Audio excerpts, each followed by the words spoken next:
5 August বর্তমান আওয়ামী লীগের জন্য এটা একটা দুঃস্বপ্নের তারিখ, বা যে তারিখ কোনোদিন আওয়ামী লীগ চায় না, সেই তারিখ 5 আগস্ট। গত 1 বছর আগে এই দিনে আওয়ামী লীগ তার রাজত্ব হারায়, তার রাজ্য হারায়, তার সাম্রাজ্য হারায়। সেই 5 আগস্ট আগামীকাল আওয়ামী লীগ কি করতে যাচ্ছে সেই বিষয়ে আজকে কথা হবে। দর্শক, গোয়েন্দা সংস্থার রিপোর্টে উঠে এসেছে আওয়ামী লীগ নাকি আগামীকাল 5 আগস্ট তাদের 1 বছর পূরণ হওয়ার এই তারিখে তারা নাকি যে কোনো একটা দেশে যে কোনো একটা ঘটনা ঘটাইতে পারে, বড় ধরনের ঘটনা ঘটাবে। এই কারণে কিন্তু আমাদের এই সরকার, বর্তমান সরকার, ডক্টর মোহাম্মদ ইউনূস স্যার, তিনি নিরাপত্তার চাদরে সারা বাংলাদেশ ঢেকে রেখেছেন।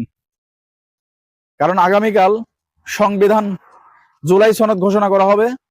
এই জন্যই কিন্তু তিনি এই কাজটা করেছেন, যে আওয়ামী লীগ যাতে আগামীকাল কোনো কিছু করতে না পারে, আওয়ামী লীগ যাতে এখান থেকে ওখান থেকে উকে মেরে বের হতে না পারে। কারণ আওয়ামী লীগের সময় যে কাজগুলো আওয়ামী লীগ করে গেছে সেই কাজগুলোর প্রতিদান তাদের পেতেই হবে। তারা যেন এই দেশে আর ফিরে না আসতে পারে, এই বিষয় নিয়ে কিন্তু নির্দেশনা দিয়েছেন আমাদের প্রফেসর ডক্টর মোহাম্মদ ইউনূস। নির্দেশনা দিয়েছেন যে নিরাপত্তার চাদরে সারা দেশ ঢেকে রাখো, যাতে স্বৈরাচার আবার মাথা চারা দিয়ে না উঠতে পারে। কারণ তার চাই যে তিনি তাদেরকে নির্দেশনা দিয়েছেন যে নিরাপত্তার চাদরে সারা দেশ ঢেকে রাখো বা ঢেকে রাখতে হবে। কারণ স্বৈরাচার, পতিত স্বৈরাচার যেন আবার ফিরে আসতে না পারে। কারণ তারা ফিরে আসলে দেশে আবার বিশৃঙ্খলা করবে। এই কারণে কিন্তু সব ধরনের প্রস্তুতি নেওয়া হয়েছে। গোয়েন্দা রিপোর্টে কিন্তু কিছু কিছু জায়গা থেকে রিপোর্ট করা হয়েছে আওয়ামী লীগ নাকি প্রশিক্ষণ নিচ্ছে, গেরিলা বাহিনী তৈরি করতেছে, তারা যে কোনো সময় বের হয়ে আসতে পারে। পুলিশের এনএসআই, ডিজিএফআই, এইসব গোয়েন্দা সংস্থা যারা আছে তারা কিন্তু এই রিপোর্টগুলোই করেছে। এই কারণে সারা দেশে কিন্তু আগামীকাল নিরাপত্তায় ঢেকে থাকবে। কারণ সরকার 10 লক্ষ টাকা ব্যয় করে কিন্তু জনবল আনতেছে। এই সমাবেশে 10 লক্ষ টাকা ব্যয় করে জনবল আনতেছে, যে তাদের এই জুলাই সনদ ঘোষণা করা হবে সেখানে যাতে লোকজন বেশি থাকে। তা দর্শক, আওয়ামী লীগ কি এই কাজটা করবে?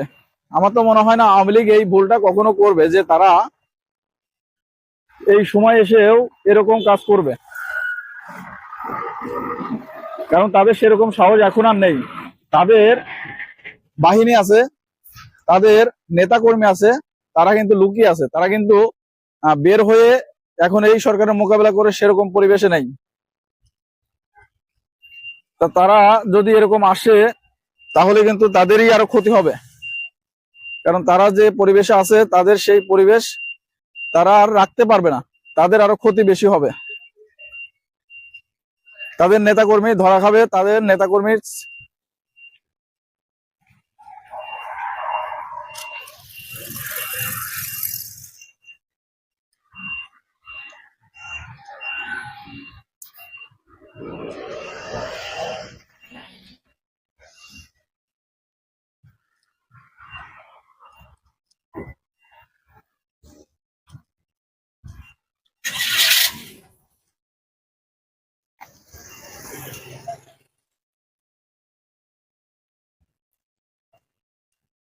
আওয়ামী লীগের কি সেই দুঃসাহস হবে যে তারা এই সময় আবার ফিরে আসবে?